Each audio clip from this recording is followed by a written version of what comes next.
মুহূর্তেই মানুষের জীবন বদলে যেতে পারে। তাই কাউকে ছোট করার আগে একবার ভেবে দেখো, কাল কি হবে তা আমরা কেউই জানি না। জানো তো, মানুষের জীবনটা খুব ক্ষণস্থায়ী। আমরা আজ আছি, কাল নাও থাকতে পারি। আজকে আমরা সুস্থভাবে হাঁটাচলা করছি, নিজের সব কাজ নিজের হাতে করছি, কিন্তু হঠাৎ করেই এক মুহূর্তে সব কিছু বদলে যেতে পারে। এটাই কিন্তু জীবনের বাস্তবতা, এটাই ওপরওয়ালার লীলা। তাই জীবনে কখনো কাউকে ছোট করে দেখা উচিত নয়। ধনী গরিব বড় ছোট প্রত্যেক মানুষেরই সম্মান পাওয়ার অধিকার আছে। কারণ আমরা জানি না আজ যে মানুষটা আমাদের সামনে হাসি মুখে দাঁড়িয়ে আছে, আগামীকাল তার জীবনে কি ঘটতে চলেছে। তাই অহংকার নয়, মানুষের প্রতি ভালোবাসা আর সম্মানটাই সব থেকে বড় পরিচয় হওয়া উচিত। কারণ সময় বদলাতে এক মুহূর্তও লাগে না, আর তখন আফসোস করলেও কিছুই আর ফিরিয়ে আনা যায় না। মানুষকে তার প্রাপ্য সম্মান দাও, কারণ জীবন খুবই অনিশ্চিত, আর সময় কখন কার জন্য কী লিখে রেখেছে তা কেউ জানে না। চলো, অনেক কথা অনেক গল্প হবে, তার আগে নিজের পরিচয়টা দিয়ে দিই। নমস্কার, কেমন আছো সবাই? আশা করছি সবাই খুব ভালো আছো। আমরাও বেশ ভালো আছি। আমি সুমি। আজকে আমার আরও একটি নতুন ব্লগে তোমাদের অনেক অনেক স্বাগত জানাই। আচ্ছা, তোমাদের বাড়িতেও কি বাসি কাজ না করে দিনের অন্য কোনো কাজে হাত দেওয়া হয় না? বাঙালি বাড়ির এই নিয়মটা কিন্তু আজও একই রকম আছে। জানো তো, আমাদের বাঙালিদের মধ্যে বাসি কাজ বলে একটা আলাদা নিয়ম আছে। ছোটবেলা থেকেই দেখে আসছি, বাসি কাজ না করে, বাসি কাপড় না ছেড়ে আমরা সংসারের অন্য কোনো কাজে হাত দিই না। এটা শুধু একটা কাজ নয়, আমাদের বাঙালিদের ঘরের একটা বিশ্বাস, একটা নিয়ম। তাই প্রতিদিনের মতো আজও সকালবেলায় ঘুম থেকে উঠেই শুরু করে দিয়েছি আমার বাসি কাজ। প্রথমে রাত্রের পড়ে থাকা বাসনগুলো ধুয়ে নিলাম, তারপর উঠোনে জল ছিটিয়ে ভালো করে ঝাড়ু দিয়েছি। বারান্দা বাসি ঘর সবটা পরিষ্কার করে মুছে, গ্যাস ওভেনটাও ভালো করে মুছে গুছিয়ে রাখবো। এভাবেই ধীরে ধীরে আমার সকালের সব বাসি কাজ শেষ হবে।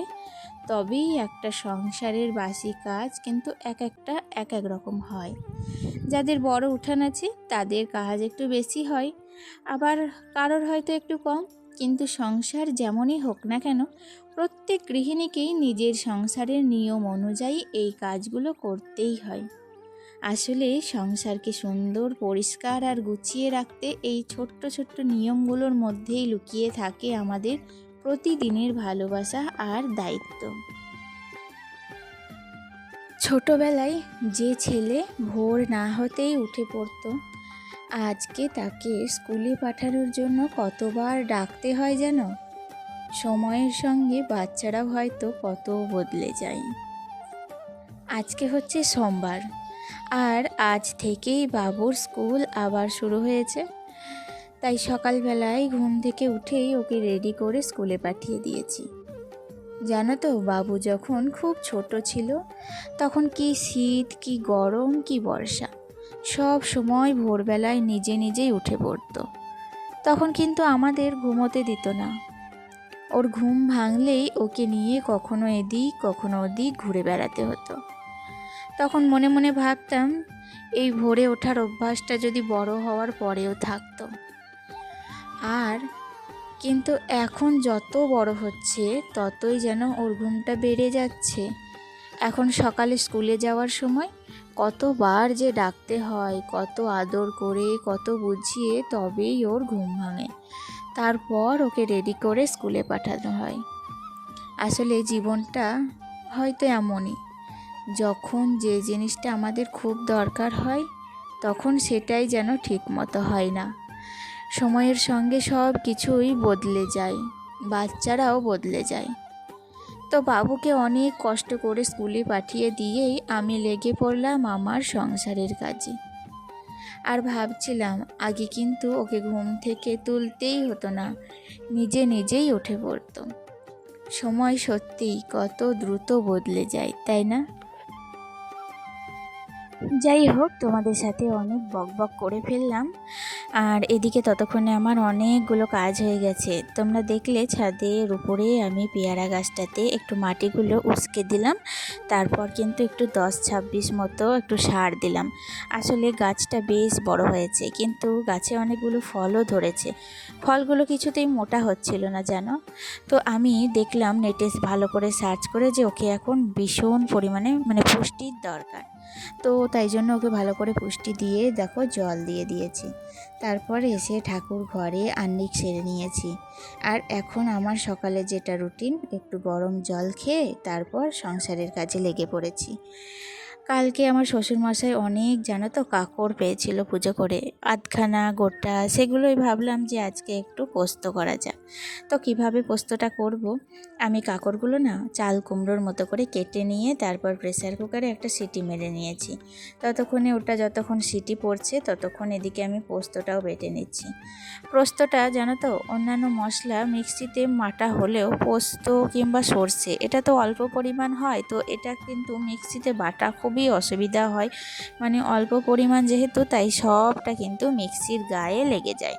তাই জন্য আমি সবসময় একটু পোস্ত বা একটু সর্ষে যদি বাটতে হয়, আমি কিন্তু এই শিল নোড়াই ব্যবহার করে থাকি। যাই হোক, বাইরে থেকে হয়তো অনেক কিছু শব্দ আসছে জানো। আসলে ভয়েস ওভার করাটা একটা সংসারে কতখানি যে মুশকিল তার ঠিক নেই। আমি যখন ভয়েস ওভার করছিলাম ছাদের উপরে, তো রাস্তা দিয়ে কত গাড়ি ঘোড়া যাচ্ছিল, সেই আওয়াজগুলো হয়তো তোমরা কিছু কিছু পাচ্ছ। প্লিজ তোমরা একটু ম্যানেজ করে নিও। যাই হোক, এদিকে দেখো ভাতের হাঁড়িতে কিন্তু চালটাও দিয়ে দিয়েছি। আজকে রান্না করব আমাদের ঘরের চাল, সেই দিনকে আমাদের দেশের বাড়ি থেকে চাল এনেছিল, যেগুলো ড্রামে ভরে রেখেছিলাম, সেই চাল আজকে রান্না করব। জানো তো ঘরের চালের একটা আলাদা রকম স্বাদ থাকে, সেই স্বাদ কিন্তু কোনো চালেই পাওয়া যায় না।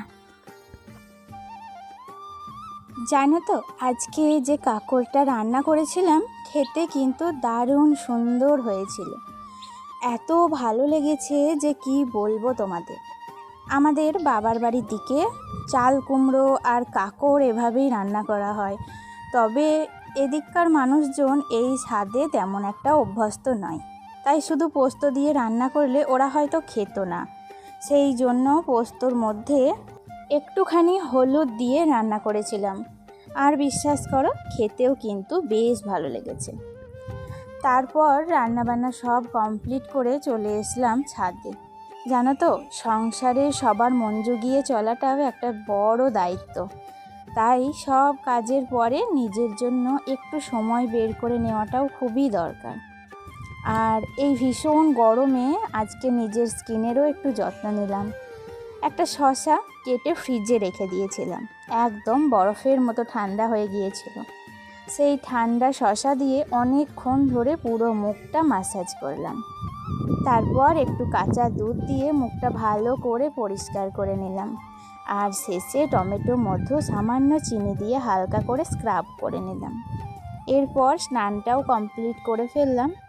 আসলে কয়েকদিন ধরেই মোবাইলে একটা ফেস প্যাক খুব ভাইরাল হতে দেখছিলাম, তাই ভাবলাম আমিও একবার ট্রাই করে দেখি। ট্রাই করার পর কিন্তু বেশ ভালোই লাগলো। স্কিনটা অনেকটা ফ্রেশ আর সফট মনে হয়েছে। তবে এই ফেস প্যাকে একটু টক দই দেওয়ার কথাও ছিল, কিন্তু আমার বাড়িতে তখন টক দই ছিল না, তাই আমি সেটা দিতে পারিনি।